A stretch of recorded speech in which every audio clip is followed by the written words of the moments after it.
We're going back to the 70s once again for another round of classic disaster movies. Kicking off the season is a star-studded 3-hour spectacle of pyro and stunts. Today we discuss the Towering Inferno.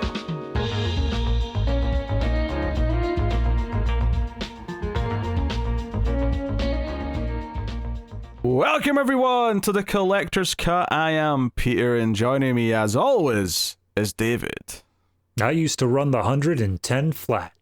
No, you did not. This is a movie podcast, everyone. We work through franchise, we work through themes, and this is the start of a new season. This is 70s Disasters Season 2. We did this for the first time almost about exactly a year ago. Exactly a year ago, We did 5 episodes. We did 5 movies, disaster movies from the 70s, and we're back for round 2. This time we're doing 8. That's right, there's 8 more of these coming. One was a Patreon vote, and we'll get into all those.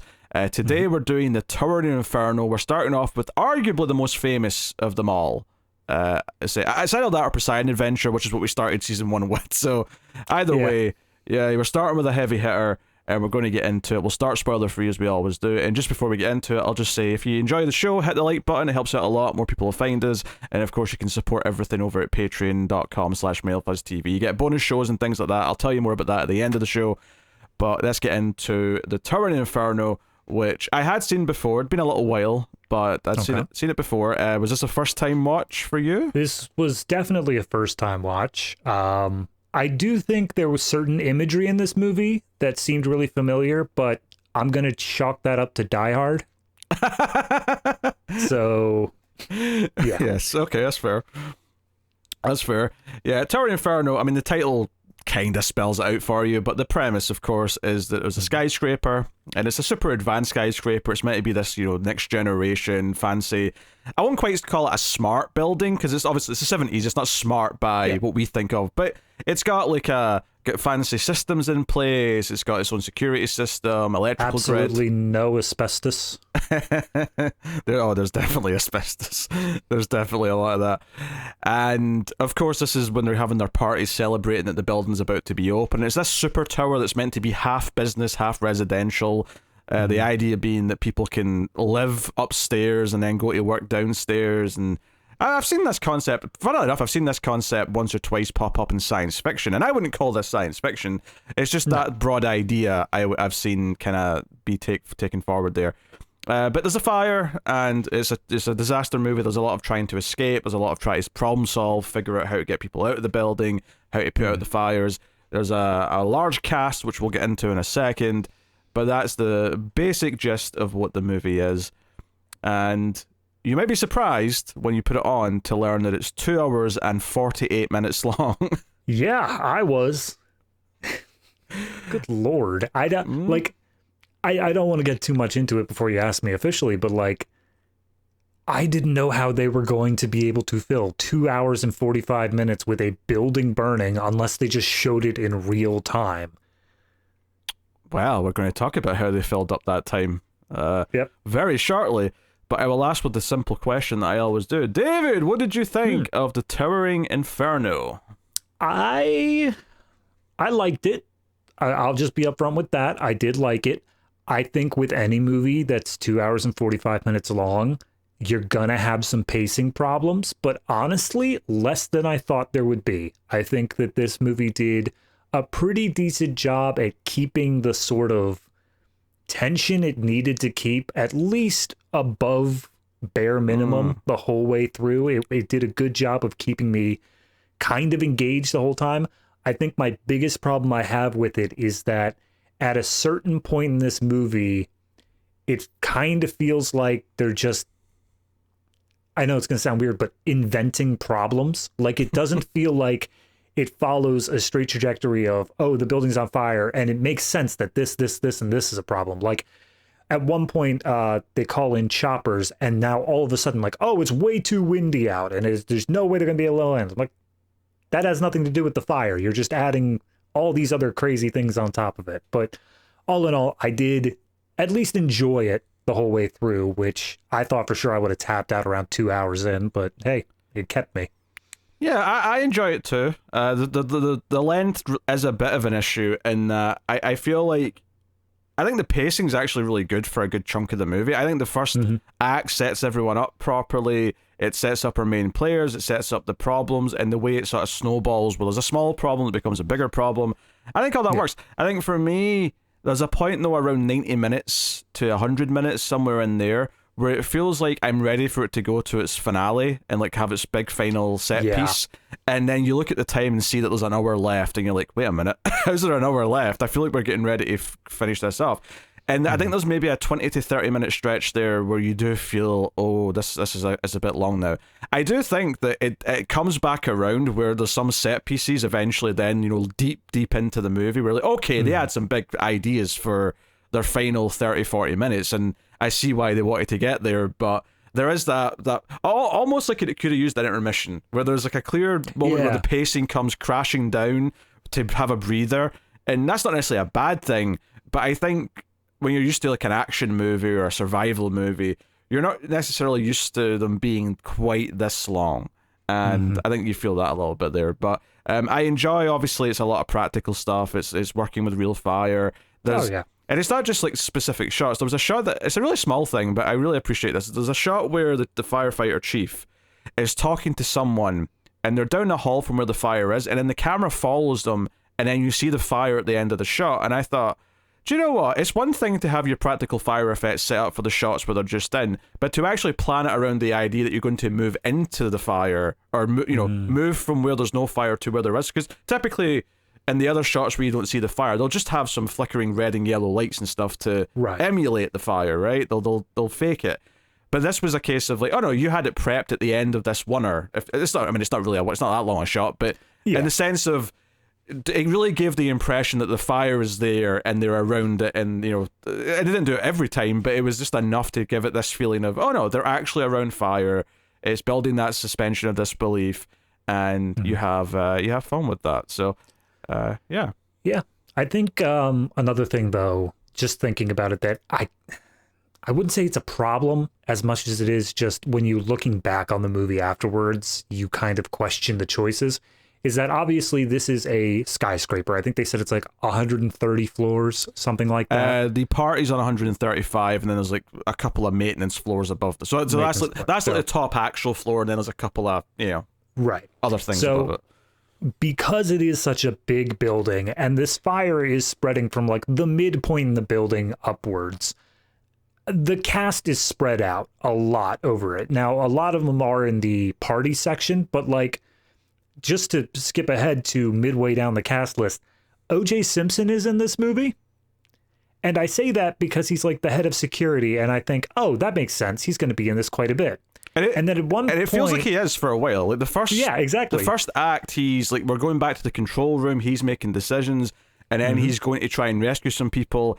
And then there's a specific point, probably like 45 minutes in or something like that, where you see him do something. You're like, fine, and then he just disappears. Just gone. To the point where an hour later, I was thinking about it when I was still watching the movie, going, wait, did he die and I missed it? Did he? Same, that's what I was thinking. Was there a thing? Did something happen to him and I've just not caught on? And then, of course, at the very, very, very tippy end, mild spoilers, I guess, that he survived, but he just shows up right at the very end, and I'm like, where have you been? What were you doing all this time, OJ?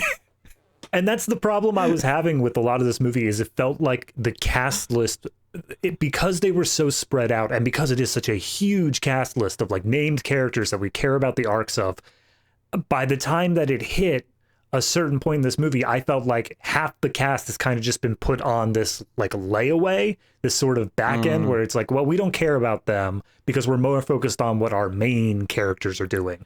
And then eventually we get back to it and say like, oh yeah, but this is what happened to them. We get one little scene of wrap up for it. I think there's definitely like a couple of main stars who are your main characters, and then there's like a B tier who have a reasonable amount to do. And then there's a C tier who are still filled up with big actor names, but they are more extended cameos than they are prominent characters. And I think when you go into it with that, I think it's actually mostly fine. I do agree with O.J. Simpson though, because it felt like the movie was setting him up as a prominent player You know, unless he gets killed off randomly at some point, which I could have seen happening. But Yeah. it felt like, no, he's got an important job in the building, and it felt like he's someone who's going to be helping make decisions. And then all of a sudden, you just don't see him again for like most of the movie, and it was really strange. Yeah, I guess it's just going back to the previous 70s season. Things like Poseidon Adventure, everyone stayed together like the whole time. Yes, you got little branches off where like people went and did other things, but for the most part, even if you started with a big cast of characters, you followed that big cast around to the different locations. Everyone had time to be on camera with every sequence. Yeah. Whereas this one, you got long stretches where like there's a con man character. He shows up like maybe every 30 minutes just to remind you he's here, he's doing stuff. But to be fair, I mean, you've got a negative tone right now, and I don't necessarily think this is an all cons thing. I think there's pros and cons to this. I think not doing the same thing as Poseidon Adventure, where you've got your main group all kind of huddled together the entire time, I think is a part of the benefit to the movie, that you do get to jump around and see them try to problem solve, where you've got people on the bottom saying, okay, this floor is inaccessible now, but can we get anyone through via this other stairwell, and so on and so on. There's a lot of stuff like that where I do enjoy it. I think there might just be maybe just 30% too many characters. Just 30%, right? There's just a few too many, and a couple of them get really shortchanged as a result. But there's some that I think are quite effective for what they are. There's one really unlikable guy who you're kind of waiting for his comeuppance the whole movie.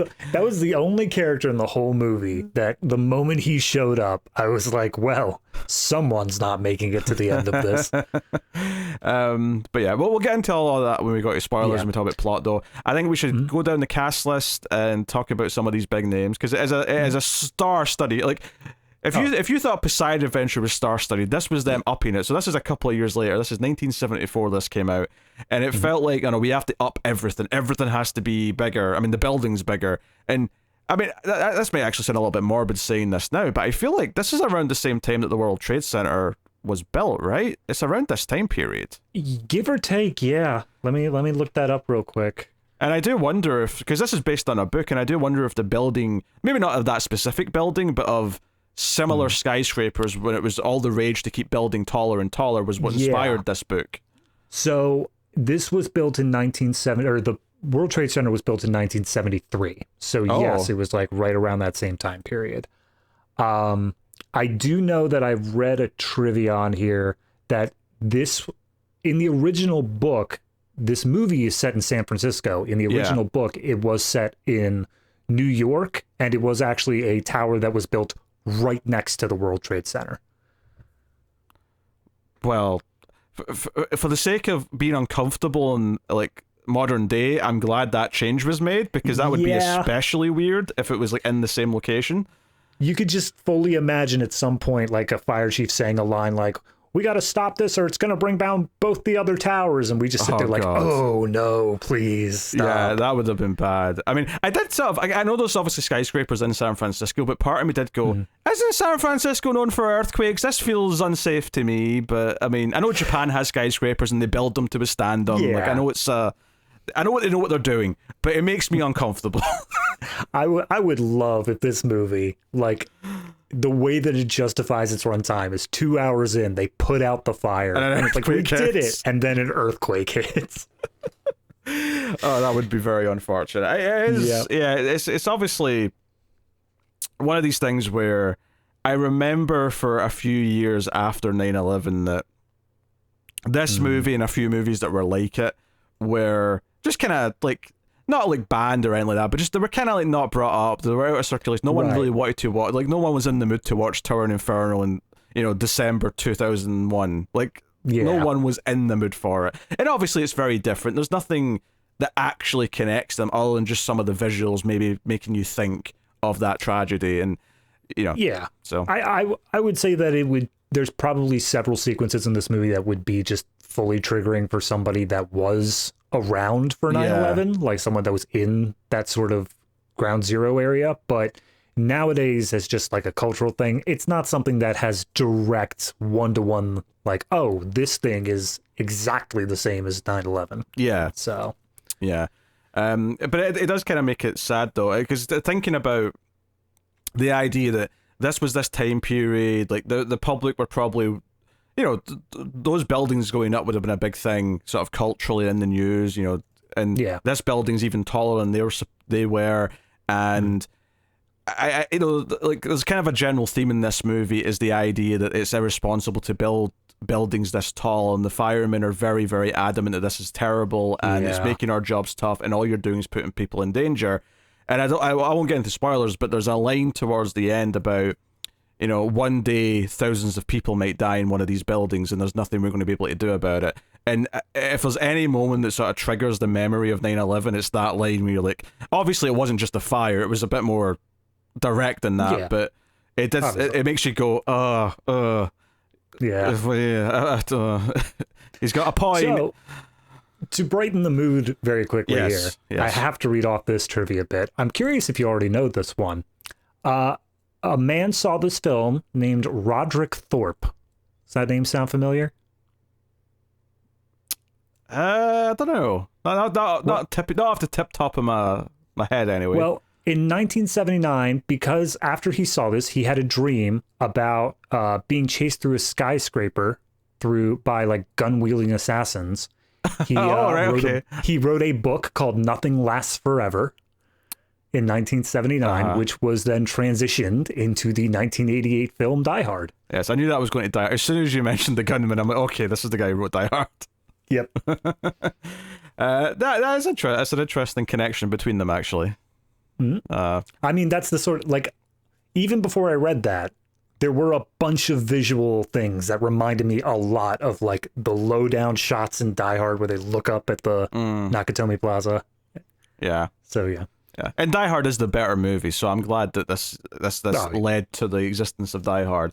But no, I do enjoy this a lot, and a big part of it is the star-studied nature. It's the spectacle, and I think the spectacle does somewhat hold up because it is practical effects. It is stuntmen on fire. Yeah. It's miniatures. It's all these things. That's not to say, obviously, it's photoreal. You can't see how they're doing certain things because you absolutely can. Yeah, but every once fun. in a while they do a matte painting. Like when they're looking down off the edge of the tower or something, it's like, you can tell that's a matte painting, but it's one shot every, 100. Or even when you get a shot of the city and you can see this huge building in it, you can tell the building's been put into the the shot. It's not... Oh, yeah. It's clearly an effect. But yeah, at no point at all did they contact the zoning commission and said, hey, would it make sense to put a skyscraper right here in the middle of town? So the cast here, so Paul Newman is very much our lead. He's the architect who built the place. And I think for the record, we're probably mostly going to refer to the characters by their actors just because there's so many of them and they're well-known actors. It's just easier for the most part. So Paul Newman is the architect and he wants to retire. That's kind of where we start off. He wants to sort of quit city living and go off, but he's designed this building.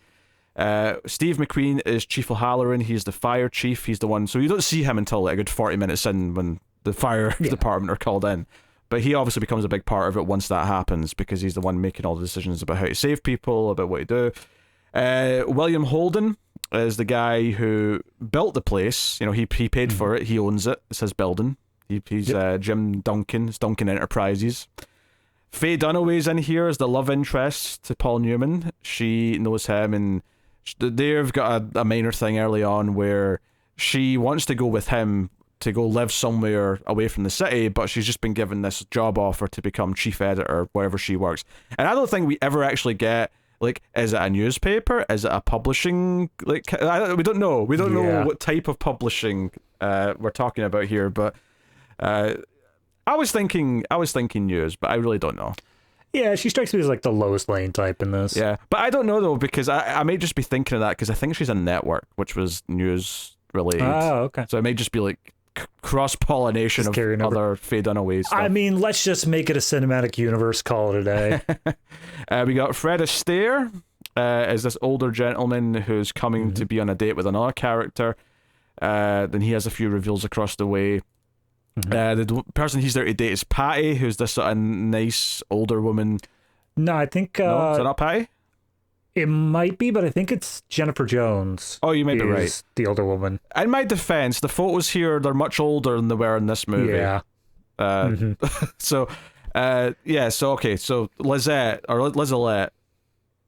Lisa. Yeah, because he calls her Lisa, at one point. That makes sense. Is Lisa always short for Lizalette? I've never heard that before. No. I think Lisa's usually just Lisa. Okay. This is just an older name. Fair enough. So And then we have Patty. I think is the daughter of the guy who bit the owner. So Duncan's daughter is Patty, played by Susan Blakely, and her husband, the son-in-law, is Simmons, played by Richard Chamberlain. And he's kind of the villain of the movie because he's the guy that they hired to do all the electrical systems when they were building the place. And would you believe it, they might not be up to the standard that Paul Newman wanted when he originally plotted this place out. What? No. So that might be some of the cause. But as we said, we got O.J. Simpson as the head of security in the building. Robert Vaughn shows up as a senator who's just kind of at the party. He doesn't really have that much to do, but he is there a lot of the time. Yeah. I think it's basically just to add to this idea of, okay, here are certain people in the party that you're going to assume, or one way or the other, are either safe or not safe based off of their roles. And then it's about, are you right? Are you wrong? Let's see. You got to stay tuned. Yeah. And I think having a senator there is the one where it's like, well, they're not going to kill off a senator, are they? But then the mayor's also there, played by Robert Wagner, and then his wife is there as well, played by Susan Flannery. So yeah, like that's I would say all the prominent players. But then there's a couple of firefighters who get a little bit more screen time. There's some smaller roles that kind of pop up and are a little bit memorable here or there. There's a couple who are having like a romantic night in like one of the bedrooms next to the offices, and they're there. So there's a huge cast. There's a deaf woman and her 2 children. That's right. Yeah. What wasn't it a blind woman in Poseidon Adventure, or was that a different 70s one we did that had a blind woman? I'm trying to remember because they're all meshing together in my head. Is it possible that it was a sequel to Poseidon Adventure that had the blind woman? Potentially. Yeah. But in order to find out that, I'd have to go join the Patreon. Yeah, I don't remember, but you're right. One of them definitely had a blind woman, which, makes sense. It's this sort of vulnerability that comes up that you realize someone needs help in a way that no one else did. So someone who isn't going to hear the warnings the same way that everyone else is, literally in this case. Yeah. So that's the huge ass cast, and they have varying degrees of amounts to do. But it's very much the Paul Newman and Steve McQueen show if we're boiling it down to 2 characters. I would say pretty much. I would say as you were saying, those are the A tier. I would then add in the B tier is probably like Jim Duncan, the wife of Doug, and the son-in-law would probably be most of the B tier there. Yeah. I forgot that I don't think Faye Dunaway was married to Paul Newman's character. I don't think they're married. Are they just dating? I think they're just dating, yeah. Okay, fair enough. I think they're at that point where they're about to commit to that, and that's why it's like, oh, does she take the job or move out to the... I guess I just kind of assume, like, I know it doesn't make any sense, but I just assume that 70s still had that, like, Puritan mindset of, like, no sex before marriage. You have to be married in these movies if you show 2 characters having sex. No. I think this was just... Because there's 2 couples in this that seem to have sex when they're not married, and I think that's just a sign of the times that was starting to be okay to show that in a Hollywood movie. Fair. Because all the independent stuff was doing full nudity at this point. Yeah, so Hollywood was like, okay, we can be risque too. Look, they shared a bed. They're not in separate beds. Look at how progressive we are. Please come see our movie.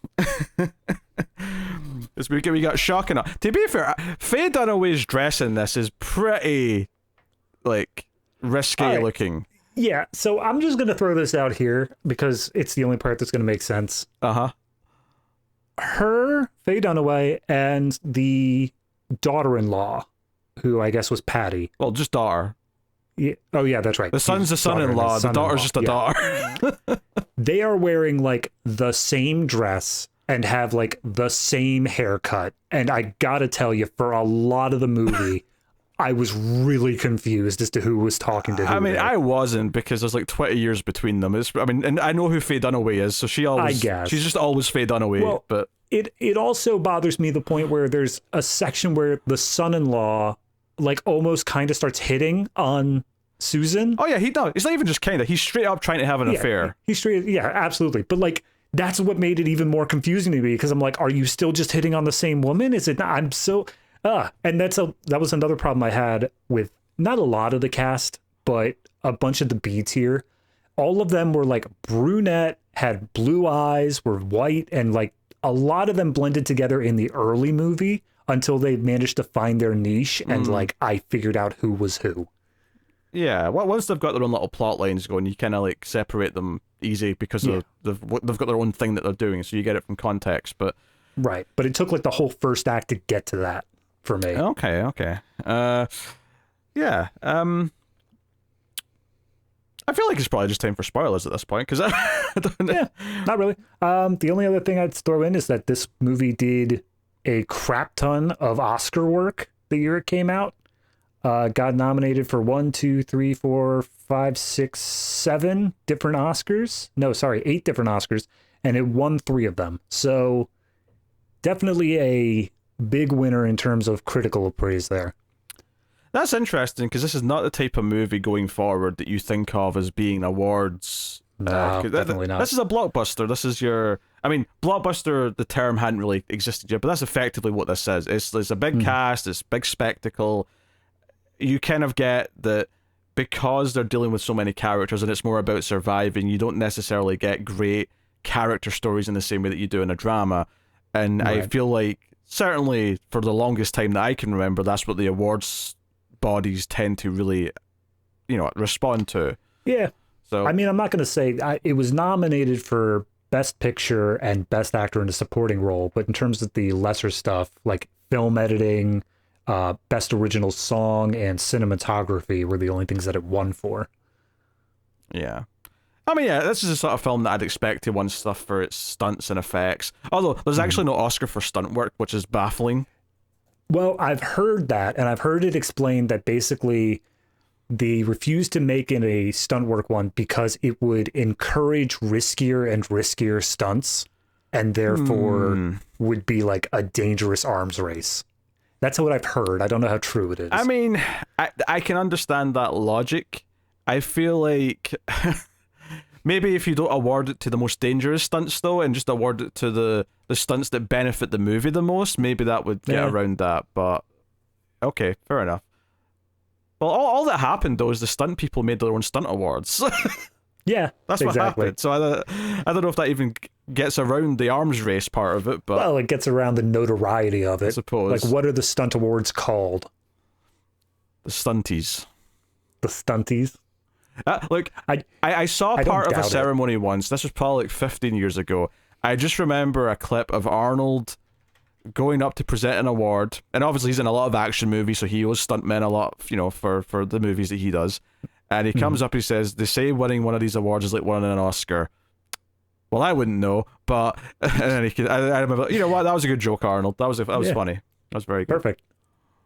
Apparently the biggest one is called the Taurus World Stunt Awards. It was probably that, I imagine. Yeah, fair enough. Okay, well, all right. Spoilers then for Towering Inferno. Yep. We'll get into it. I don't imagine we're going to go through this in orders per se, because... Oh, God, I don't know if I can go through it in order. Yeah. There's so much happening. I feel like, just taking characters and going through what they go through, maybe just broad strokes talking about how the fire starts and how it kind of spreads. And they set up right away that like some of the systems aren't finished yet, and it gives us this example, because we see the initial fire. It's basically just a fuse box goes in like a closet somewhere that's got some supplies, but some of them are flammable, so it's, and they make that clear. This is quite literally... like in all of the fire safety videos where they show like, here's the things you don't put around fire things, all of it's here. They've got all of these used rags next to a bucket that's labeled flammable. Like, it's horrible the whole way across. And this does set off a thing, but it sets off a thing for the main control room where there's no fire. Like, and OJ's looking at the camera and he's like, this is weird. Like, keep an eye on that because something went off. So, but they established that a lot of the systems aren't working properly yet. The wiring's not great. That's a big plot point. And the sprinkler system's not working yet. So, which would have helped quite a bit, quite frankly. They keep on saying throughout this movie that everything was built up to code.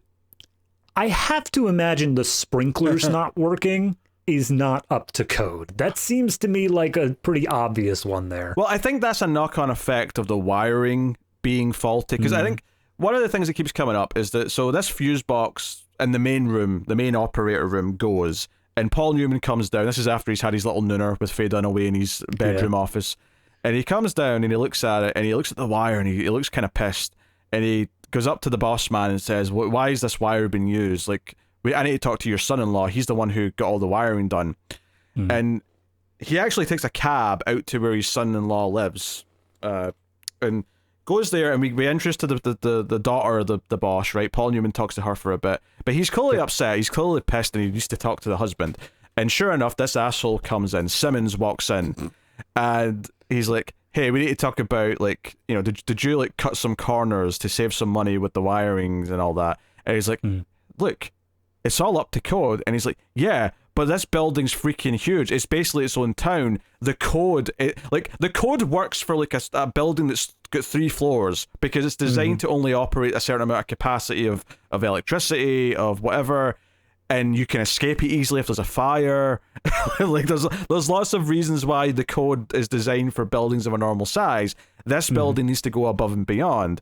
And he's a little shit about it every time it comes up. Because later on, like, the dad is like, listen, you little shit. If I found out this happened because you cheaped out on wiring, we're going to be having words. And then I'm going to hang you. Which he is the worst. I'm not going to lie. He is the absolute worst. But I do like how they gave him the backfill of, like, he didn't do this just to be evil. Like, he did it because he was told by his father-in-law, we need to cut costs in the electrical department. And the father-in-law just didn't care how it really happened. So he cut the corners in these fuse boxes or wirings or whatever. The boss man basically didn't know what he was doing to save money, but he also didn't ask questions, he is guilty here, but he's guilty more of, like, ignorance and just sort of like, whatever's saving me money, I'm not going to ask questions. Whereas the son-in-law knew exactly what corners were being cut. Because at one point later on, Paul Newman says to the boss man, he's like, if money was tight, if you couldn't afford the millions and millions to do this building, then cut floors, don't cut corners. Like, you know, take off the top 20, have it be 100 floors tall. But of course, it's all about the hubris. It's about having the tallest building in the world. It's about, you know, and that's one of the things that reminded me of something like Chernobyl as it was all kicking off, is that Paul Newman very quickly, as soon as he knows there's a fire that's starting to spread, he calls the boss man and says, evacuate the party right now. You have to get them out of there. This is dangerous. And he's like, no.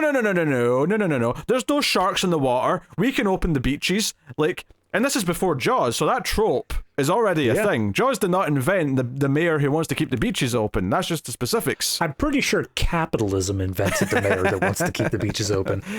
That's a fair way of looking at it. But that's, you know, and that's the sad part, is that if they'd started evacuating as soon as Paul Newman said they should, because effectively Steve McQueen, the fire chief, has to come in and basically strong arm him to do it. And that's when they start evacuating. If he'd started evacuating the 20-30 minutes when he first was told to, they may have got everyone out before there was any real danger. But instead, they end up trapped up there, and, you know, half the movie plays out. So, it's a whole thing. I will also say, it seems that this fire started, the electrical system blew out, I would say maybe midday, afternoon, somewhere in there. But nobody knows it's there. Nobody sees it in this closet until the party begins at like 7-8 o'clock at night. Yeah, I think because there's mention that this is a residential floor and most of the residential area has not been moved into yet, so there's not a lot of people around to notice it or find it. Because they established that up until like floor 80, it's all commercial, it's all businesses and offices, and then above that is where people live. And you know, they set up that the deaf woman and her kids live up somewhere, not in that floor, but maybe a couple floors above it. I think it was 87 they live on, and the fire started in 81 or something thereabouts. Yeah, give or take. Yeah. So, like, all of this setup is enjoyable enough to see it kind of starting to spread in the background, but you've got all this sort of the politics in the foreground. I do appreciate, because obviously Steve McQueen, as soon as he shows up, is blaming Paul Newman for building this monstrosity, and like, it's your fault that this is all going down. But I think Paul Newman's sympathetic to the audience, because as soon as he's aware that some corners have been cut, he knows that this is bullshit, that it's dangerous, that they've made mistakes here, and it's he is like desperate to like solve all these problems the second that he's aware that there is problems. So we sympathize with him, but obviously, again, the hubris of even him, even though we see Duncan, the boss, as being the one who's hubris, and he's making really bad decisions throughout this whole movie based on his hubris. at building this place initially, there was hubris from Paul Newman's character as well. I mean, it's before the movie starts, obviously, but the fact that he even built this place came from a place of hubris as well, I think. Yeah, I mean, just to jump all the way to the very end, honestly, the last line of the fireman, as you said before, of, you know, thousands of people are going to die and all that, that's kind of the story there. Is it's not that you can't build this stuff, but you need to build this stuff with, like, people in mind, not just setting these records or doing these huge things. And that's why he says, like, if you want to build these things, you got to do it with the fire department advising you, not like random son-in-law who thinks he knows how to do electrical work. Yeah, there's a message there, and I'm also tempted to whip out the Jurassic Park quote once again. You were too preoccupied if you could, that you never stopped to wonder if you should. And that kind of comes back as well here. So I think the message is simple. It's clear. It's all these things.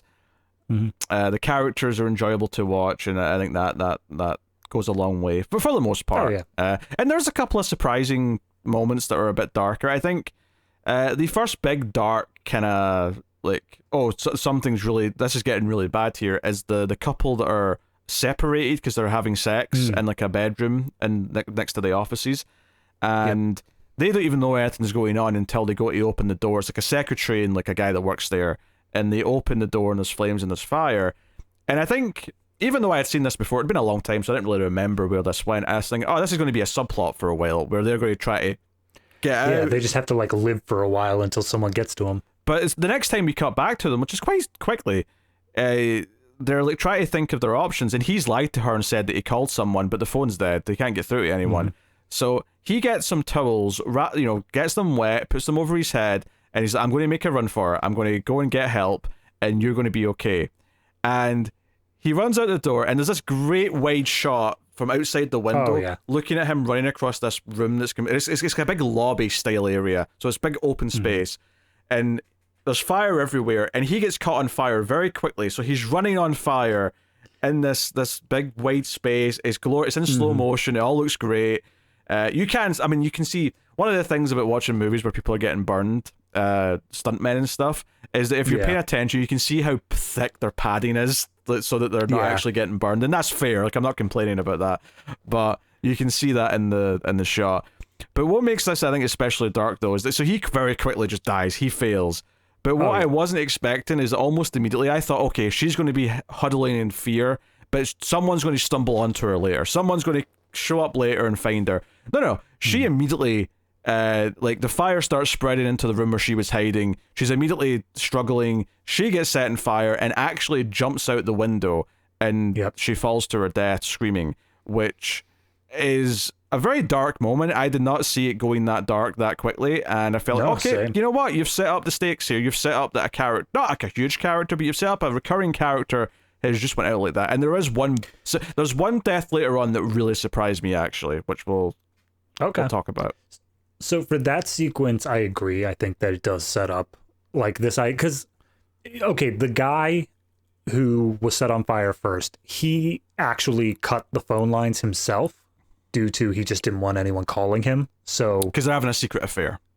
Right. So that's one of those things where it's like, okay, you reap what you sow. That is kind of on you. It makes sense that in a disaster movie, he would be killed off because of his own action there.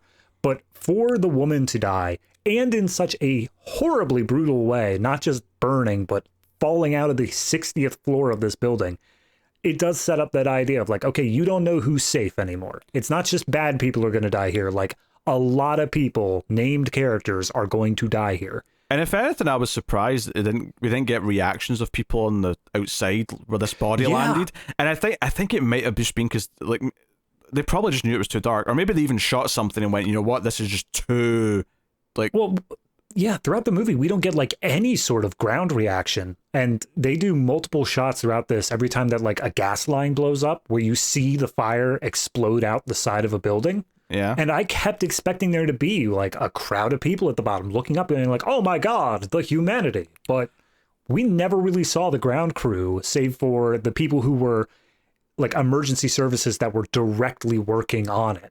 Yeah. And arriving and stuff. I did enjoy, there's a couple of sequences. early on when Fred Astaire first arrives and he's like in the cab, and we find out later he's a con man, so you sort of think back to this scene and like he says he's got nothing smaller than a 50. Do you have change? And the guy's like, no. So he counts out the exact change, which 95 cents for a cab ride does feel very cheap by today's standards. He just started at the block next to him. He didn't want to walk it. That's what you're telling yourself. This was actually half the city he traveled through, and it was that cheap because it's 1974. I was born in the wrong time, Pete.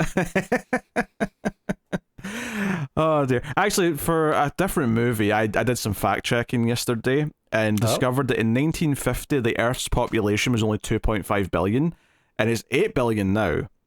And I was thinking to myself, no wonder it was so easy to get a good job back in like our parents and grandparents' generation. There was like a third of the people. Yeah, absolutely. I mean, you did have like less to do back then. You don't have as much global stuff. But yeah, no, that's... Yeah, Jesus Christ. Anyway, but there's a moment where he like looks up at the building when he arrives, and you get the low angle shot looking up, and it's very intimidating. You get that a couple more times. In fact, one of them leads to like a funny moment for me, is that when they're doing the whole cutting the ribbon outside before the party's starting, right, and they look up and the lights in the building, they trigger all the lights to come on at the same time, and it looks good. Although I did question the ultra wide shot you get last. There is other lights on in other buildings, but the first kind of wide shot where you see the lights on in the building, there's like no lights on in any of the other buildings, and I'm like, why is the rest of the city get no power? Like. They had to drain it all just to get this one building up and running. Yeah, but that leads to the thing that made me laugh a little bit, is that Paul Newman's like, you know, on the emergency phones in the building, like trying to fix things through all this. He's not at the ceremony. He's trying to solve problems. He's literally trying to put out fires, and he calls people and he's saying, "Hey, the wiring up in this junction box is hot. Like, we need to take it easy on the system." Just so I think this is before he's found the actual fire. He's just concerned that there's more things starting. Yeah, and he says we have to keep it cool because like these wires are turning, and this is probably because they're using cheap wires, right? They're running hotter than they should be. And he's saying, "Hey, we need to keep it." It's like, what? How much power is being used right now? And the guy in the phone's like, "Oh, we've got the building lit up for the ceremony." It's like, "What do you mean you've got the building lit up? How many lights are on?" He's like, "All of them. All of them. Turn them off right now." Well, I love that even when he says all of them and turn him off, like the guy's like, "I can't do that. I have a direct order." And he's like, "Dude, I'm not telling you to shut off the entire building's worth of power, just all the extra stuff where nobody currently is." He's like, "Oh, okay, I could do that." There's 135 floors. Only 2 or 3 of them need power right now, right? Yeah, only exactly. 2 or 3 of them need lights on. Turn the rest of them off. God damn it. You put the residential floors on. I'd imagine all of the office things are evacuated, or not evacuated, but like nobody's in them at this point of the day. Yeah. And then the top floors. So you need maybe like a third of the building lit. If that. If even. Yeah, if that.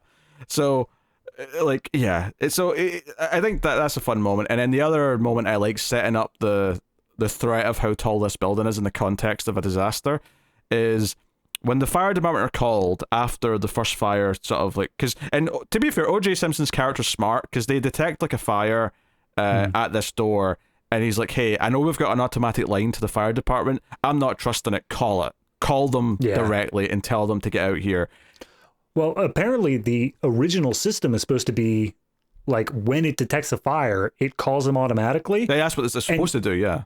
Yeah, and even he noticed, like, it got the signal, but it didn't call them. So something's got to be up. And they were going to call the fire department, but then one of the guys is like, "There's no fire. We can't see anything. It's totally good." And O.J. Simpson, being the only intelligent character here, is like, "All right, well, how about you just keep an eye on that?" Which I guess goes on for the next, like, 7 hours.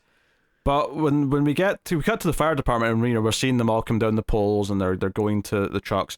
It cuts to a shot while they're on their way, driving through the city, of 2 of the characters that we kind of see recurring throughout. There's like a black guy and a white guy who are sort of, they're not like prominent characters, but they're the ones that are sort of, anytime we go to a couple of characters that we kind of know in the fire department, it's not the chief, it's them that are doing stuff. And one of the guys is like, "Hey, what building's at this address? This is on this street corner." And then he pauses and realizes, oh shit, it's that tower that they've just built. And like he gets really like, oh no, like Like whenever there's a tower like that's on fire, it's like being inside a chimney once it goes up. And so it really sets up the idea of like the height of this thing just being a death trap if anything does go on. And yeah, I think if the systems worked, if the sprinklers came on, it may be a very different story. But obviously, we're in a world where that's not happening.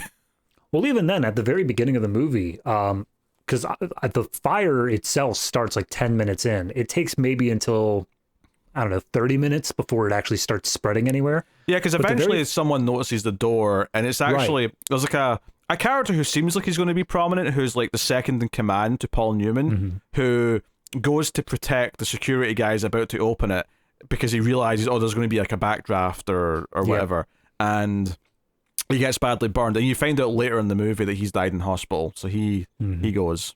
There we go. Yep. But no, that was literally the whole thing, is that it at the beginning here, it's all so contained, and then that door opens up, and immediately from that point on, like, they just can't control it at all. It honestly, I thought it was going to be a like a false start sort of thing, where they have this specific fire that they caught, and they open up the door. And the moment they open the door, they've got a hose on it nearly like immediately. They are able to take this thing on. But I thought they were actually going to put it out and say, okay, we handled that, but the electrical system's still screwed. There could be fires starting literally anywhere else right now. And it was going to be some other fire that actually like engulfed the building. But it ended up being just this one they couldn't get under control the whole time, and it started climbing up. I mean, eventually you do see like a fire on a second floor in the exterior shots, and I was actually wondering if another one started. Apparently it did. According to this, the couple that snuck away and they were like trapped, the ones that the guy who ran the 110 seconds flat, that one was apparently a fire that started on floor 65. So okay, yeah, that was just an entirely separate fire that started up. Yeah, for them specifically. I mean, given the fact that they blow a fuse that almost starts a fire at the start of the movie, and then they're saying that the wiring in all the building is like this, it's not that far-fetched to think that once they're overloading it with having all the lights turned on, that it probably does just start another spark or two here or there. And some of them might be lucky in that there's nothing to catch fire next to it, but some of them, obviously, as we see, are next to flammable barrels of things and whatnot. Yep. So that sets up all that stuff going forward. So yeah, so just the characters, like the son-in-law, for example, he tries to have an affair with Faye Dunaway at the party. He talks down to his wife. He's mad to even be accused of anything. And obviously, once stuff starts going, the difference between him and the father, because even though the father, the guy who owns the place, Duncan, even though he does have the hubris and he does make some decisions that frankly have led to people dying by not evacuating right away, by not taking it seriously, by insisting and pretending that everything's okay for too long, he, at least by the end of the movie, he has had an arc where at the end he is the one who's like, okay, I don't think all of us are going to make it, but I promise you I'm going to be the last one who goes. Like me and my stupid son-in-law are going to be last. And if son-in-law was originally number 40 out the door, now he's number 140 because he's a dick. And now, of course, the son-in-law has his heel turn where he tries to escape because he gets scared multiple times, in fact, throughout the movie. But, so at least he has a sympathetic arc where he does at least feel the guilt of, like, he's got a part to play in what's happened here. He knows that he's responsible, and he's going to try and hold himself and his son-in-law accountable for what it is. Whereas the son-in-law doesn't want to hold himself accountable for anything. He reminded me, God, I think his name was Mansley from The Iron Giant. Oh, okay. Did you ever see that one? I've seen The Iron Giant. I don't remember the character's name. Mansley was the dude who, spoilers for Iron Giant, I guess, towards the very end, he's told like something bad's about to happen. He's just like, screw that, I'm out. And he just tries to run away immediately.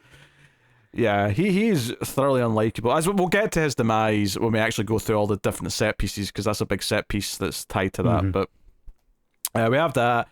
As far as other characters go, I guess the big thing is to set up the deaf woman, and the woman, Lisa, is friends with her and knows about her. So when she becomes aware that there's a fire, she goes to floor 87 to try and help her, because she's like, oh, she's not going to hear that there's a problem. So she goes there, and eventually OJ sees her on the cameras and says, oh shit, there's people on 87. and him and Paul Newman go up to get them.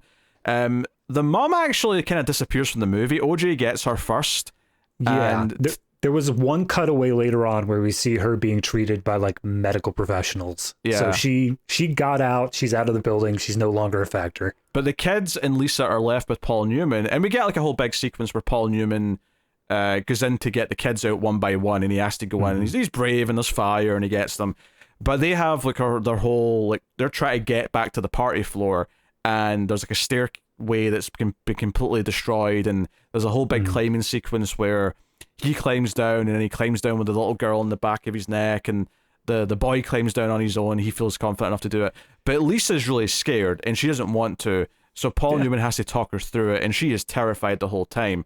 And it's partly why I was so surprised that she died very suddenly later on, because not only does she have this big moment where she gets through her fear and she's able to get through it, she then later, finds Fred Astaire again, and he admits that he's a con man and that he was trying to con her out of money by making her buy shares in a fake company or something like that. And she's like, I don't care, you're a nice man, just, like, now that you've been honest, like, maybe I can teach you, we can find out what you're good at and make you a better person. And it feels like, oh, we're setting up a happy thing here with them. And the whole movie, like, I'm waiting for them to use the what do they call it, the scenic elevator, the one that's on the outside of the building. And I'm like, they set it up very early on that there's something that goes all the way from ground floor all the way up, and it's outside of the building entirely. Yeah. You're like, there is no way in hell that thing is making it to the end of this movie. Well, my thought is there's no way in hell we're not using that for drama and suspense, because it's too tantalizing. Oh yeah. Also, you're not catching me dead ever doing a scenic elevator in a building this tall. Not a chance in hell. I saw, it was probably for like an amusement park ride. I just saw it online the other day of a elevator that uses like LCD screens on all the walls and stuff to like simulate the idea of a scenic elevator, but like it's not actually there. It's just like a normal elevator trip up. I would do that, but that is the farthest I would get. I mean, I've been in the scenic elevator of a building that's like 10 floors tall, and that was okay. I was fine with that. Yeah. I mean, I don't have a particular fear of heights. I worked a very long time on like forklifts that went up a good like 80 feet in the air. So I don't have a horrible fear of heights. But at a certain point, probably around the 30th story, I'm just going to say, man wasn't meant to be up this high. Yeah. We just don't need to go up here. Yeah, it's not. I wouldn't say that's a fear of heights at that, but I think someone who has a fear of heights is up a ladder and they're starting to feel woozy and like like something's going to happen. I think being up an absurd amount of like floors of a skyscraper where you are screwed if anything goes wrong and you can't get down. I don't think that's unreasonable at all. Yeah. So anywho, this leads to some converging plot points. Steve McQueen's trying to solve problems through all this. One of the big things, though, is that they can't use the main elevators to get people down from the party. So they start using the scenic elevator, but they can only use about 12 people at a time so they don't overload it, because they risk, breaking it if they do any more than that. Real quick, before we do the scenic, I just wanted to talk about that main elevator. Sure. So they're loading them down, full elevators at a time, sending them down the whole way. Okay, I know there's a big scene, Well, they're told that they can't use it, and the boss man announces to everyone it's not safe to use these elevators, even though they're technically still working, and a batch of people ignore them and rush onto the elevator. Right? And they specifically say, these things have like heat sensors or something like that if there is a fire, they might honestly open up right where the fire is, and that would just be awful. And all I can think is, that sounds like the worst design decision of all time, but sure, okay. And sure enough, we cut to Steve McQueen and his men are fighting the fire. It's smoky, it's orange, everyone's sweating and they're all greasy, and then the elevator door opens and you just hear like a cacophony of Wilhelm screams as they all just like get burned and there's smoke, and then the elevator actually goes back up to the party floor, which I'm not sure why it does that, but I don't care, because the visual of like this party seeing these people like come out of the elevator on fire and like dying is like horrific, and it's like, okay, now they're all scared. Like, before they understood there was a disaster and that they might be in danger, but now they have seen firsthand what might happen to them. Well, that was up until this point. Duncan, he has been underselling this whole thing. He's like, look, it's down on the 80th floor. We're 50 stories up. It's a small fire. No problem. Everything's fine. And even when he's saying we can't use this elevator, he's just like, it's just a precaution. No need to worry. Everything's cool. Ding, ding, opens back up. Dude just runs on fire. I mean, hell, through the ballroom. Even when he's initially announcing we all have to go down to the lobby, he's saying we're still going to have to party down there. We're going to be serving cocktails down there. And then by the end of the movie, you see the lobby, and it's like a medical treatment area with people all being treated for burns and injuries, and there's doctors running around. And I'm like, oh yeah, where's the cocktails, Duncan? They're in the building next door. We had to move them. Oh dear. So that's a really great moment, and I'm not even getting to the set piece because the scenic elevator set piece is much later. Because one of the big things that happens in the movie that stops them using this is actually that the power system just dies completely. So now they're in the building with no power, other than there's an elevator for ground to 60 that is running on a sort of backup power. But like batteries. But that doesn't help anyone that's trapped above. That doesn't help it. I feel like that's just something they've written in here to explain how the firefighters can get up and down to their base of operations, but it doesn't affect any of the drama above that. So that's fine. Let's just roll with that. I mean, I do think this did a pretty good job of, I'm not going to say geography exactly, but like batches of floors. You get the idea of like main fire is 80 moving up, party is at 130, and then safety is like below 60. Yeah, and I think one of the geography things they do here is that they realize that even whilst the power's still on and they're getting people out of this scenic elevator, they do realize that this is taking a long time. It's going to take so long. And Robert Vaughn, who doesn't have a lot to do in this movie, but he turns and says, look, those of us who are, have got good hearts, who are not too overweight, should probably start using the stairs. And Duncan's like, it's 135 floors. He's like, yeah, but going down's a lot easier than going up, which is fair. In fact, this movie was giving me flashbacks because I remember when I went to university and I was in like a sort of tallish. I mean, it was only like 14 floors, but it was a tallish building that I was used to being in, and every so often you'd say, I'll just take the stairs because the elevator's taking too long, it's too busy. And I don't think I appreciated when I was in high school, because my high school had like 4 floors, and it's not a lot. But you were going up and down those because there was one elevator, but it wasn't for the students to use. It was like a special case in case someone was visiting a wheelchair or something like that. Yeah. So the kids were all using the stairs, and I don't think I appreciated at the time how much stamina that built up. So when I was going up and down those stairs in high school, I never felt it. I could go up those 4 floors without even feeling a bead of sweat. It was normal. But a couple of years of not doing that and then going to a building with lots of stairs and then trying to go up, like I would feel it after 3 floors of stairs. I'd be like, oh God, my legs are dying. I can't do this. It's horrible. So at one point in this movie, when it's like, hey, I need 2 firefighters to go up 30 floors to get to this door that's blocked, I was like, oh, I feel for them. Like, it doesn't matter. It doesn't matter how fit they are. It doesn't matter how much of an athlete you are. 30, 40 floors, you're going to feel that. Oh, yeah. I mean, just throw in my own little story there. Like I said, I used to work on like a forklift. I was doing manual labor every day, 8 hours a day. I got a good stamina built up. And then I switched over to working from home. And like within like 3 months, not even, things like walking up the stairs to my apartment, I'm like, did these get taller? What's going on here? And that is true. You build up a stamina. No, admittedly, I was also a teenager, so it's also maybe an age thing as well. But you do build up a stamina for doing things like that. And I just remember when I was out of practice doing that even just in a couple of flights, all of a sudden, oh no, like I'm feeling this. And I think, so I was feeling the vibes of that watching this movie. It's like, oh yeah, because they cut away from these guys for like 30-40 minutes, and finally when they come back they're on like floor 110 or something, and they're like, all right, here we go, let's keep going. And the reason why they're going up is because they want to get out the stairs so the people who can go downstairs can go, but they tried the main stairwell and there's smoke coming from there. Okay, we can't go down there, it's too dangerous. And they go to the second one, the backup stairwell, and it's just completely blocked shut. And like, shit, can you send up some firefighters to break down this door?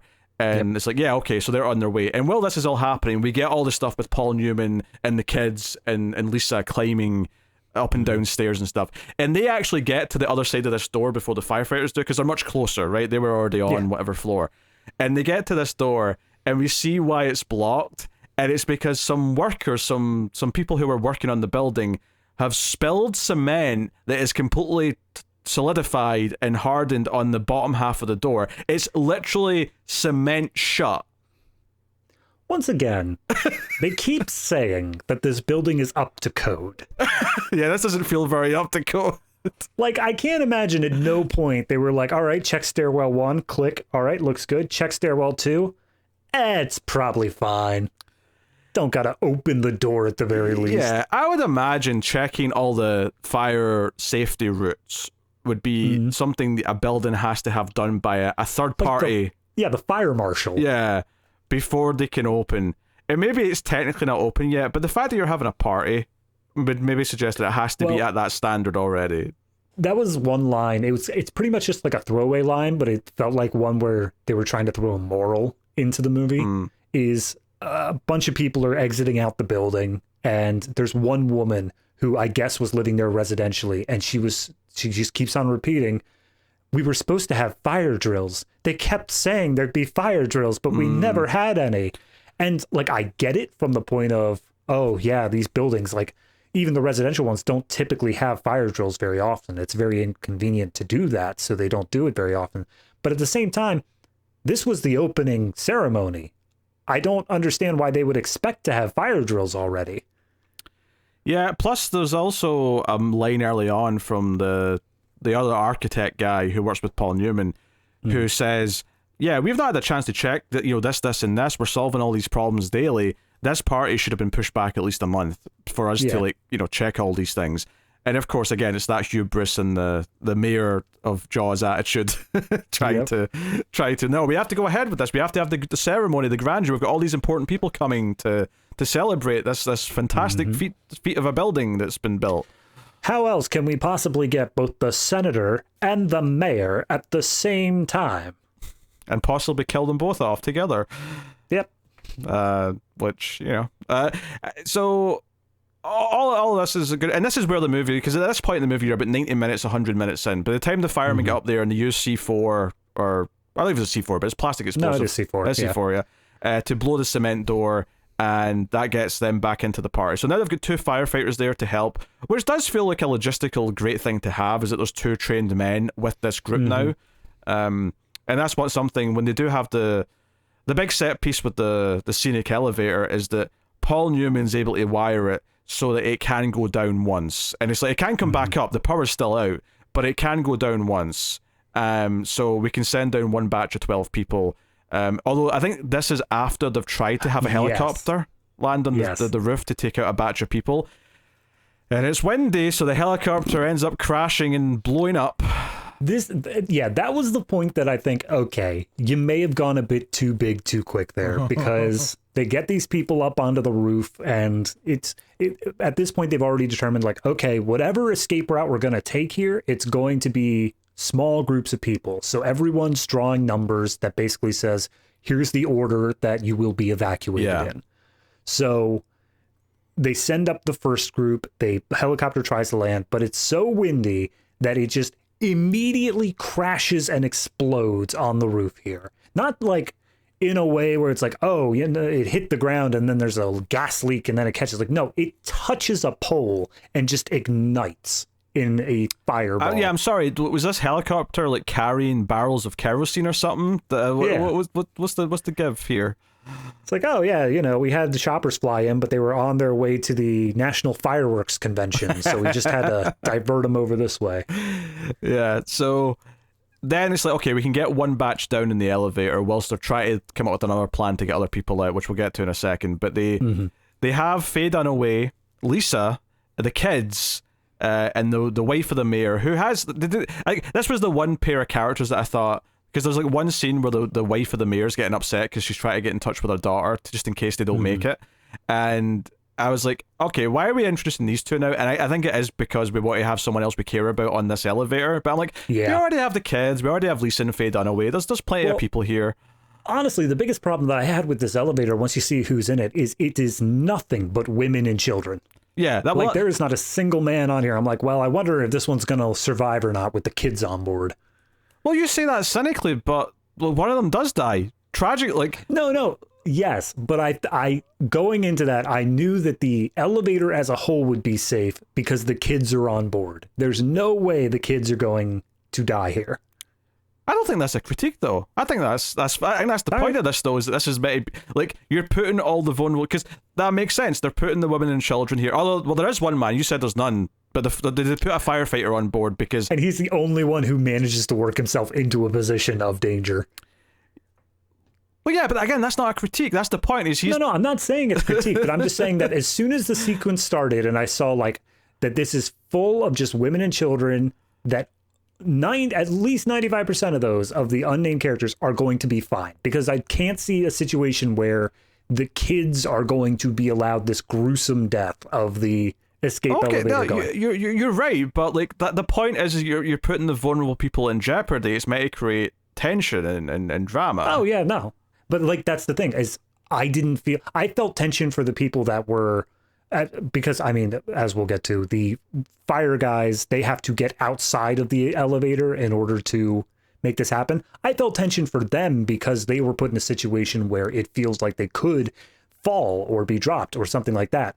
But for the people inside, I didn't ever feel like there was any real tension for them. It felt like they were pretty safe the whole way through.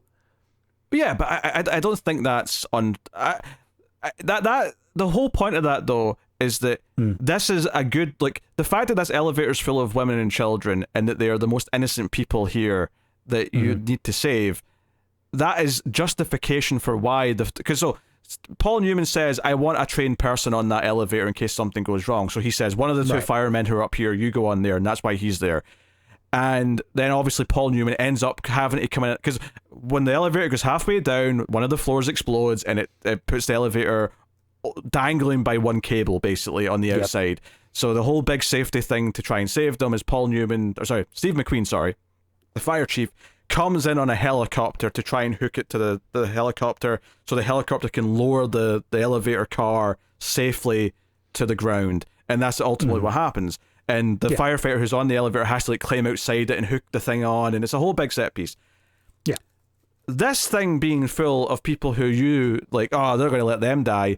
The whole purpose of that is that, it justifies why they're taking these risks. So, well, you might cynically say, oh, they're not going to kill the kids. Yeah, that's true. They probably won't.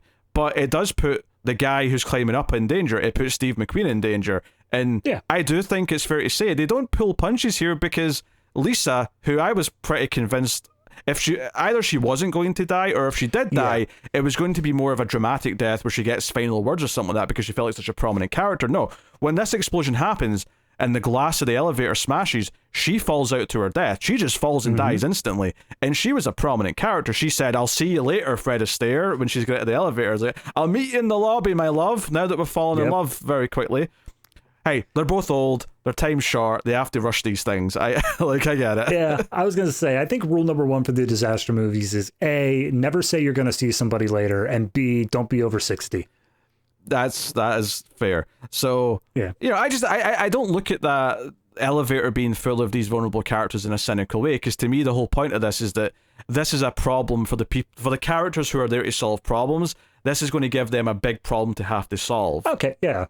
No, I agree with that. I for me, it was more so an idea of, like, I think the sequence worked in tension because of the fire chief and the one firefighter who, like, fell off. I think the tension there works beautifully. I was, scared for them. But if you try to apply those tension to, like, the kids and stuff like that, it doesn't work as much because they're fully roped up. And just through meta-analysis of movies, it's very hard to let young children die in a gruesome way like that. Yeah, So but I do think it works in the purpose that it's there for. Yeah. I think instead of looking at it as, oh, they're definitely safe, as soon as I saw who was on this elevator, I'm like, okay, well, something bad's definitely going to happen to this elevator. There's no way all these characters are just going to safely ride to the bottom and that's it, they're safe. No. There's going to be a big spectacle thing where this elevator is going to be in danger. Oh, yeah. And that builds the anticipation. And the fact that they're putting all the vulnerable characters, and you're putting in the love interest to the main character, you're putting in people who are tied to other characters, it gives all this extra level of, oh, there's actual stakes in who's on this elevator, and that's why it's a big deal that it has to be saved and all the rest of it. So I think all that works. The plan B here as well is that they're shooting a rope from a helicopter into the floor, and they're going to the building that's across from them that's still quite tall, obviously, but not as tall, and they're building effectively a gondola that's going to take people one at a time in this sort of chair that's hooked up to this rope. So this takes quite a bit of time because there's a lot of like throwing the rope in, tying it around things, you know. I absolutely love the very first woman who has to go across. We have Paul Newman basically saying, all right, who's the next number? And this woman goes, I am. And he says, get on. And she says, no. Yeah, she's like, yeah, I was next. And then she realizes how she's going to be saved. And she's like, you know what? In second thought, it's that scary as shit. I don't want to do that. Not going to do that. Next up, go ahead. Yeah. And they get like a few people out this way. I think it's implied that this is going on in the background whilst they're, waiting for other instructions. It also feels like it's a good, 10 minutes to reset everything each time. Yeah, it's taken a long time. And eventually, after the whole helicopter thing, and they've landed the elevator safely, and Paul Newman's shaking the hands of the firefighter who was risking his life to hook it all up. He's just sitting down and he's ready to have. He's done. It's been a long night, and then the chief of the whole fire department's like, "Hey, we need you for something." He's like, "Okay, what is it? What's going on?" Okay, we estimate 20 minutes until that floor is just going to everyone's going to die. So we've got one last ditch effort to save them. There's these big water tanks on the top floor of the building. We figure if we blow them, there's about 1,000 gallons of water. But they may have even said 1 million, which sounded too much. Yeah, no, it's a massive amount of water. I get that there would be big tanks of water for various reasons. Probably the sprinkler system that's not working. But I do question how much space 1 million gallons of water takes up. That sounds like a lot. I'm not sure about that, but I do know they had an actual amount here of how much water was actually used in the stunt, because it was 7,000 gallons were actually used in the stunt. That's a lot less than 1 million. Yes, it is. Keep in mind, 999,000 is what you're getting to right before 1 million. Just to put 7,000 in perspective. Okay. Sorry, I'm looking up the volume of 1 million gallons here. 1 million gallons is, million feet. That doesn't help me. Give me something easier to work with here. All right, here we go. I'm pretty sure a whole public swimming pool does not have 1 million gallons in it. Yeah, I guess that's a better thing. Olympic swimming pool. How much is that? Swimming pool in gallons. All right, so an Olympic swimming pool in gallons is 500,000. So they would need 2 Olympic swimming pools to have 1 million gallons. Do you know and what? They had it over 6 tanks, I think, as well. I could see that. I'll admit, I didn't think the Olympic swimming pool would be hitting 500,000. That was a higher number than I think I was expecting from you to say. Yeah, I think it's reasonable to say 1 million gallons, even if they were rounding up a little bit. Okay. I'll accept it. It sounded like a lot, though. Oh, yeah. 1 million of anything sounds like a lot. But they're like, hey, this is a last-ditch effort where we theorize that this could actually drown out the fire, but, we're going to have to fly the one qualified person to go, and unfortunately for you, you're the qualified person. I love how they specifically say, there are 2 qualified people. The first one's in the medical infirmary. Guess who's going? So he suits up in this, special flame suit that's all silver, with the mask and all that, and he goes up and he's like, hey, Paul Newman, I'm coming up, and you know where all the tanks are and shit, you need to help me. So our 2 lead characters sort of, come back together again at the end to go around and plant all these explosives. Everyone at the party's tying themselves down. Although, not before, of course, the shitty son-in-law decides to run for the gondola, He actually tried to get on it before, and the father-in-law slaps him down and says, "You little shit, you're not going until you're last."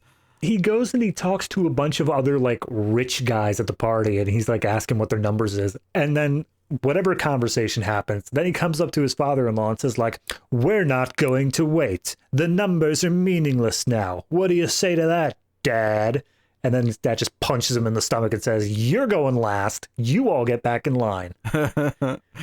Yeah, that's cathartic. I actually felt bad for Robert Vaughn's character, the senator, because when the shitty son-in-law runs to the gondola and he's like on it, Robert Vaughn jumps on it to get him off. He's saying, get out, and he actually falls to his death. And he wasn't trying to leave, like, because some of the others who were jumping for it, I think, were trying to also get out. Yeah, they were trying to get on as well. Yeah, but he was just trying to get him off. And instead he falls to his death, and I was like, damn, that's shit. He did literally nothing bad this whole movie. He was being sensible for the most part. He was trying to think of solutions to problems, and now he's dead. That's a shame. Well, he took part in some bribery at the beginning because he had a very expensive bottle of wine. So he did. That's right. Yeah, he was doomed from that moment on. I mean, that's pretty low in terms of the guilt of this movie. Oh, yeah. That's right. The son-in-law having kickbacks to use cheaper electrical parts, that's the... I mean, he deserved what he had coming. Oh, yeah. I mean, again, the moment he walked in and they were like, "Hey, did you replace the electrical stuff?" He's like, "I don't have to answer to you." That moment it's like, okay, so you're dead now. There's no way you're making it out of this. But you're going to be thoroughly unlikable until that moment, though. Yep. So... It's not even a point where he's like thoroughly unlikable just for the audience. Like, nobody around him likes him either. Yeah. There's nobody going to bat for him. There's one point actually where the wife, who doesn't have a lot to do in this movie, but there's one scene where she comes up to him and she basically says, "Hey, I thought you might need me because I can, like," it's not even like she blames him and wants to like give him shit for what he's done. She's actually very understanding and says, "I care about you, and I think, you know, the guilt, if you had any part in this, the guilt you must be feeling right now is so much. I want to help with that." And I'm like, woman, you're a saint. You are trying to stick by him and help him through the guilt he might feel because he might have been responsible for starting this. You're not blaming him. You're not holding it against him. You're trying to help him through it. And he, of course, pushes her away and says, "I just need booze," and, you know, piss off. And he's already tried to cheat her on her by this point. So, you know, it's like, okay, you know what? You've went above and beyond. You've tried to help him. Ditch this prick because he is awful. But even then, at the end of the movie, I mean, she's crying in general because of everything that's happened, but it seems like she's also crying specifically because her husband died. She's crying now, but she's better in the long run. Oh, yeah. She's coming out. She's coming out of this with a better life because that guy's gone. I'm just no question in my mind. Oh, and he only had like a $3 life insurance policy because he's a prick like that too. So yeah, they blow up the tanks. They run back down. There's a little set piece on the way down where there's a door with like fire behind it, and they can't get down. So Paul Newman suits up in his silver suit and holds the door for Paul Newman to get past. So they both get through. And then he strips off the silver sort of flame retardant suit because it's like, well, now it's burning up, so I need to get I'm not about to be in the last act wearing this thing. Yeah, so we get this big set piece. A couple of the people do die during the water flooding. Well, that's the one thing that I was kind of confused because the water flooding, sure, whatever, but when they set off the explosives, there's a few people who are just like, screw this. I'm not going to stay tied down and like let these explosives go off. So they untie themselves and just start running somewhere. And it seems like they all end up dying because of that. Yeah, because they don't trust the advice. Because they're told to tie down because when this all, you know, the water starts flowing, like it's dangerous. And sure enough, a couple of people do die in this carnage. And they do know that's a risk. They say, yeah, like these explosions going off and the water coming down is going to have some casualties, but it'll save most of them. So it's the best choice they have at this point. And sure enough, we get a lot of shots of this water flooding everywhere, of putting out some of the fires and stuff. And it's quite extended. It's not like a quick couple of shots. Like they really show for a good 2 minutes just water flooding down all of these locations and the actors being sprayed with water, and and you eventually get a wide shot where it does look like the fires are going out, and it's like, oh hey, this has saved the day. So yeah, it is a bit of a magic cure-all at the end. Yeah, especially, like, I could understand it if it was just, it dampened like 4 or 5 floors up to the top. Yeah. And therefore it's not at risk of being destroyed, but like it looks like it puts out the fire 60 floors down beneath it. Yeah, which it does feel like a little bit of a magic, like, okay, we just want to end the movie now with a big set piece and this is going to save everyone. Yeah. Whereas realistically, it would feel more like, okay, this has bought them a couple of hours now to get out a different way, or maybe, but whatever. At this point, we're 2 hours and 40 minutes in. Like, I'm ready to go. So, oh yeah, there's no reason to keep it going after this point. Yeah. So we get the everyone on the ground. We get O.J. Simpson shows up. He saved Lisa's cat. That was his last scene. Was him picking up the cat. Can I just this sequence? So we have the old man who was like in love with Lisa at this Fred point. Astaire. He comes down. Yeah, Fred Astaire. He comes down. He's like, Lisa, where are you, my darling? I said I'd meet up with you. And the fireman who is actually on the scenic elevator is talked to by him. He's like, have you seen Lisa? And he's like, I'm sorry, she's dead. And he starts freaking out a little bit. He's like, Lisa, no. And then OJ shows up, and I just couldn't get out of this man's perspective, where this man, who I have never met before in my life, comes up and presents me a cat and then walks away. Now, to be fair, yes. He did see it was Lisa's cat, because when he went to pick her up earlier at her door, he saw the cat. He saw her say goodbye to the cat.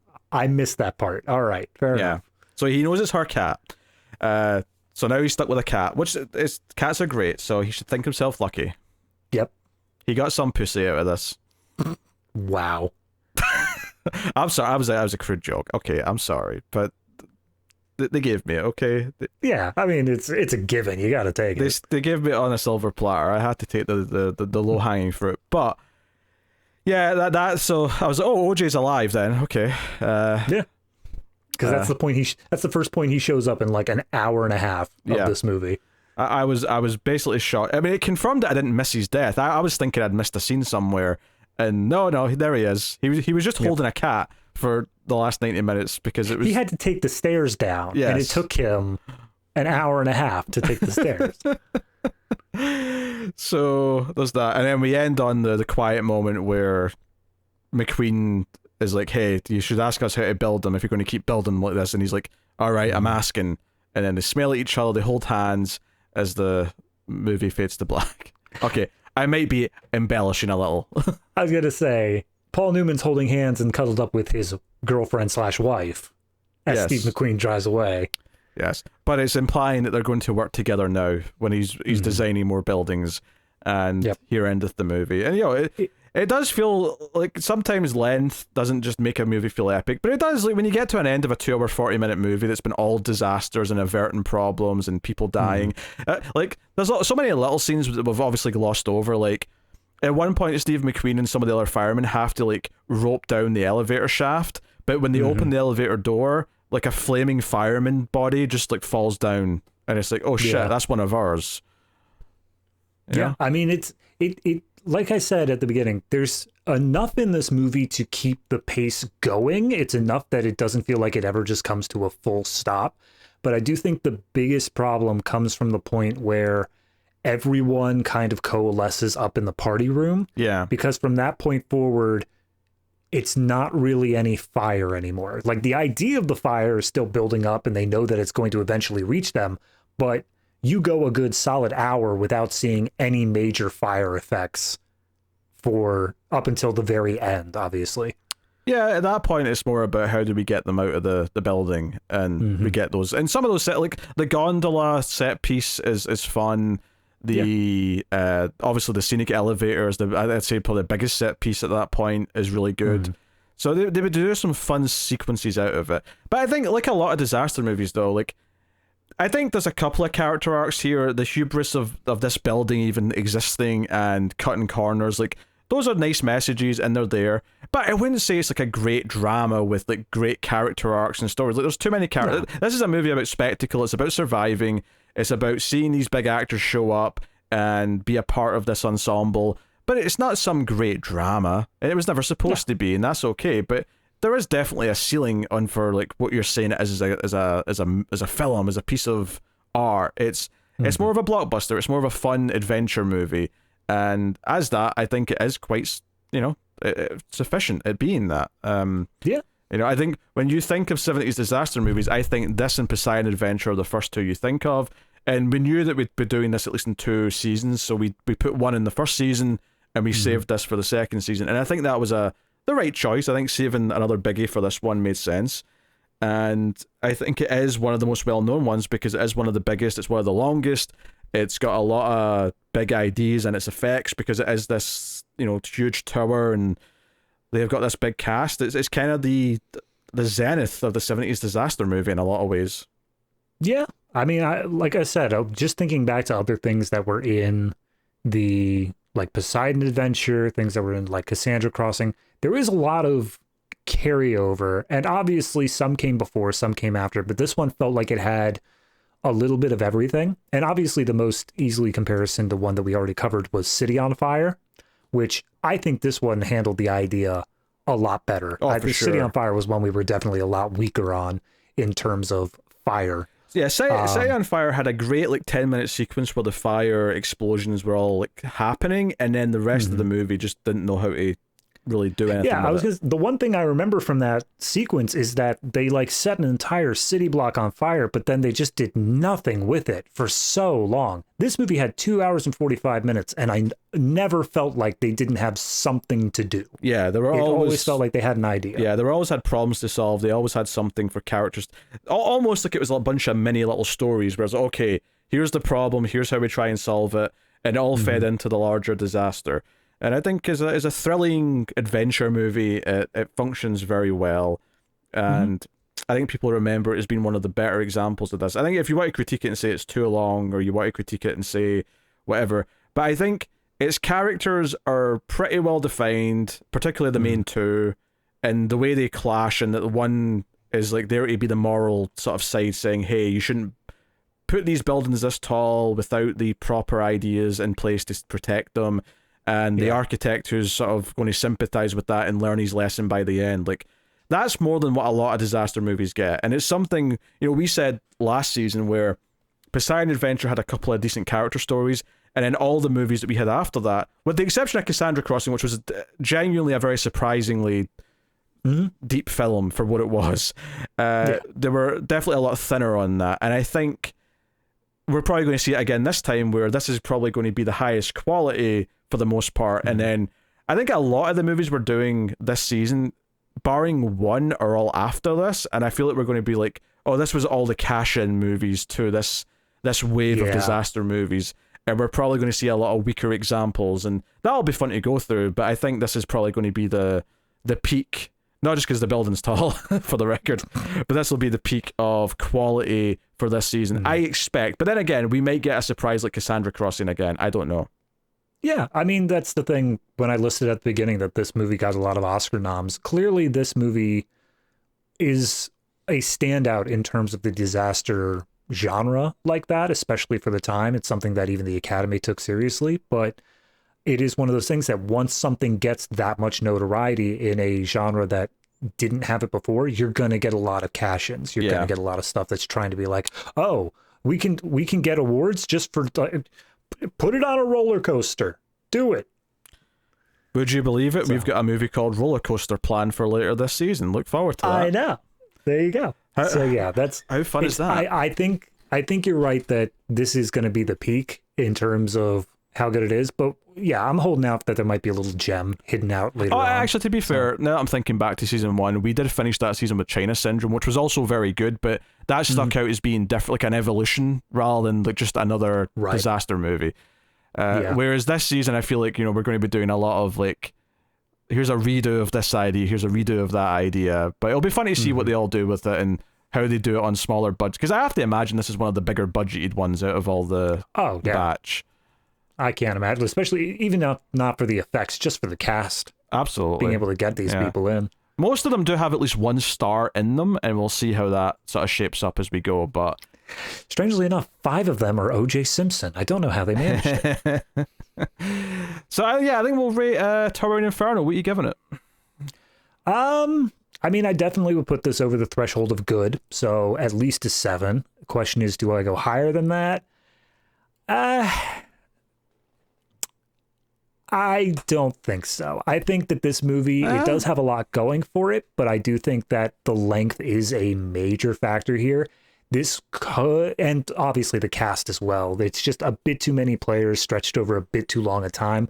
And while I do think it did a great job of keeping my interest, like I said, there's a whole hour of this movie that I probably would say either refocus it, trim it a different way, or just cut it entirely, because I think that it could have worked having the finale a little bit earlier, and by a little bit I mean like a third of the movie earlier than it actually was. So I'd say a 7. It's pretty fair. Yeah, I'm kind of bouncing around there. I think I might even go a little nudge and say 7.5. I think I think there's enough problems in terms of it being so long that I can't say it's a great movie and go up to the 8. But I do enjoy it. I do enjoy the spectacle. I enjoy that it has a big cast. I enjoy that we put all the pieces to on the board early on with all the different characters. We set up the problems that might arise. I think I like the vibe of the movie enough that I'm willing to go up to the 7.5. But obviously it does come with the disaster movie faults, and if you aren't prone to liking disaster movies, I would say you're probably not going to enjoy this. It's not going to sway you. Whereas I think something like China Syndrome or Cassandra Crossing have actually some other things that creep into them that are genuinely put them above and beyond, and those ended up being maybe my favorites of the 70s disaster movies, and that may still be true by the time we finish this season based on the type of movies we're doing for the rest of this. So we'll see. But yeah. So in terms of making the cut, I don't think it's much of an argument. Makes the cut. I think it makes the cut, yeah. I think it doesn't go above and beyond that, isn't below that, it makes the cut. So all right. Next time on the show, our second episode of 70s Disaster Season 2 is we're going back to a boat. So, Season 1 we did Poseidon Adventure. Next week we do Juggernaut. I'll be honest, this is based off the titling. I don't want to spoil anything, but the titles for all the rest of them are pretty straightforward. Juggernaut's the only one that I didn't know it was actually on a boat. Oh, really? Okay. So this is Richard Harris, who, if I remember correctly, wasn't he in Cassandra Crossing? That's one of the actors from that. Well, yeah, I think so. Yeah. He definitely was. I actually just looked up Jared Harris last night for something totally unrelated, and I was like, oh, hey, that's his dad. Next week we also have Anthony Hopkins, Ian Holm. So we got some names that we're going to recognize. So very cool. So we'll see how Juggernaut pans out next week. You can, of course, support all the content over at patreon.com/MailFuzzTV. We do 2 bonus shows every month, me and David, that you can get on Patreon or via YouTube memberships. And that is Collector's Cut, or sorry, Criterion Cut, I might say, which is where we do, once a month, we do a movie from the Criterion Collection. This month's episode, I believe, is Diabolique, which is actually one of my favorite movies of all time. So if you want to go over and hear us discuss that, then that's over on Patreon. And then the other show we do once a month is Extra Reels, which is where we do the worst movies of all time. And this month we are doing a film by the master that is Neil Breen, which is a fever dream of a discussion if you ever see one of those. So if you want to go check out those, there's also bonuses for other shows that we do on Mail Fuzz Movies that I do. I do the Screams After Midnight horror movie podcast with Tim. Go check out that if you're interested. And of course, me and David are doing the science fiction movie podcast as well, the Atomic Cinema Experiment. David joined that show just last month, so that's rolling as well. So if you want more movie discussions with me and David, we're doing that over there. So go and check out that. So like I say, Atomic Cinema Experiment's not a Patreon show though, that's just a regular show on Mail Fuzz Movies, or you can get the podcast feed as well. So go check out that if you want more. But that is the show. So thank you very much for joining us. We always appreciate it. Keep watching movies. And if you can get it, it's always nice to have diplomatic immunity.